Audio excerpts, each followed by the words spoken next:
जय श्री कृष्णा। कैसे हैं आप? उम्मीद करती हूँ अच्छे होंगे। एक बार फिर से स्वागत है आपका अपने चैनल में।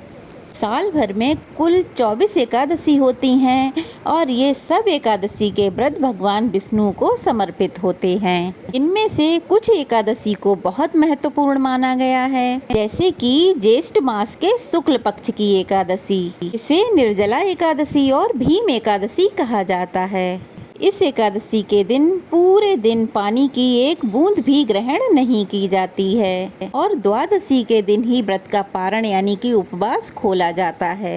इस अत्यंत कठिन व्रत को रखने और भगवान विष्णु की पूजा आराधना करने से भक्तों को दीर्घ आयु का आशीर्वाद प्राप्त होता है और अंत में मोक्ष भी मिलता है।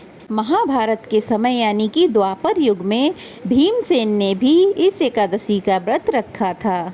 इसी वजह से इसे भीमसेन एकादशी भी कहा जाता है। पौराणिक कथाओं के अनुसार धर्मराज युधिष्ठिर, अर्जुन, नकुल और सहदेव साल भर की सभी एकादशियों का व्रत रखते थे, लेकिन भीमसेन इन व्रतों को नहीं रख पाते थे। कारण था उनके पेट में लगने वाली वक्र अग्नि का, जिस कारण वह एक समय भी बिना भोजन के नहीं रह पाते थे। भोजन करना उनके लिए अत्यंत जरूरी था। एक दिन भीमसेन ने इस व्रत के बारे में वेद व्यास जी से बात की।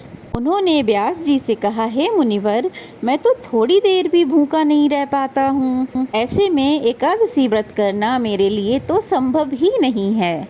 क्या कोई ऐसा उपाय नहीं है जिससे मुझे भी एकादशी व्रत का पुण्य मिल सके?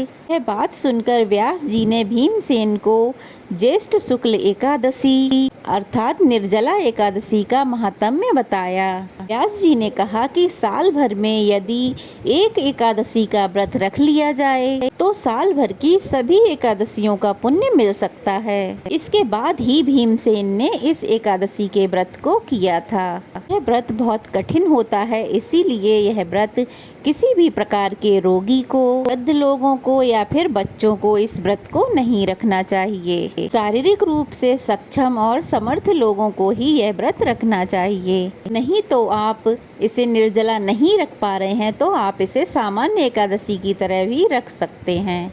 जैसे आप साल भर की बाकी एकादशियों का व्रत रखते हैं जल और फल के साथ में, तो वैसे भी आप इस एकादशी का भी व्रत रख सकते हैं।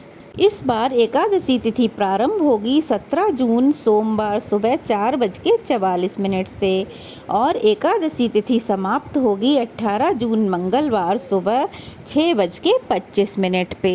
इसलिए इस बार 18 जून को मंगलवार के दिन निर्जला एकादशी का व्रत रखा जाएगा। अब आप यह सोच रहे होंगे कि जब 17 जून को सुबह से ही एकादशी लग रही है तो हमें 17 जून को व्रत क्यों नहीं रखना चाहिए? तो इसके लिए आपको हमेशा एक बात का ध्यान रखना होगा कि पारण करते समय सुबह के समय हरिवासर ना हो, क्योंकि सुबह के समय यदि हरिवासर होता है तो उस समय व्रत नहीं खोला जाता है। और जिस दिन सूर्योदय से पहले एकादशी हो और सूर्योदय के बाद द्वादशी लग गई हो, उस तिथि में व्रत रखना सभी के लिए बहुत ही शुभ और मंगलकारी होता है। सभी वैष्णव संप्रदाय के लोग या इस्कॉन से जुड़े हुए लोग आज के दिन ही व्रत रखेंगे, यानी कि 18 जून मंगलवार के दिन ही व्रत रखेंगे। ऐसे में सभी गृहस्थ जनों को भी यही सलाह दी जाती है कि 18 जून को ही एकादशी का उपवास करें।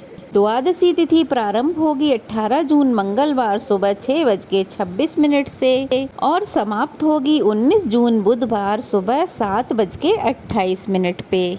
द्वादशी तिथि लगते ही हरिवासर का समय भी शुरू हो जाता है, जो कि शुरुआत के 5 से 6 घंटे तक रहता है।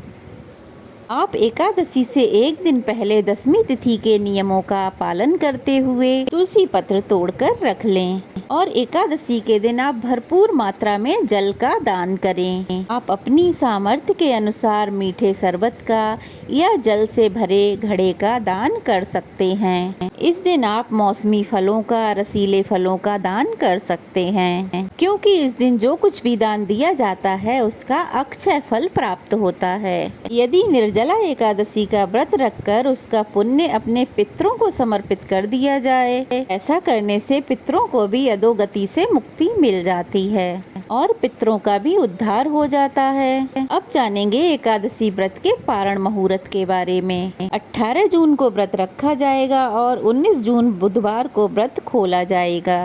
व्रत खोलने को व्रत पारण कहते हैं और सुबह 5:45 से सुबह 7:28 तक का मुहूर्त है। यह समय व्रत पारण करने का रहेगा। इसी समय के बीच अपना व्रत आप खोल सकते हैं। पहले आप भगवान की पूजा करें, उसके बाद आप जल ग्रहण करके अपना उपवास खोलें।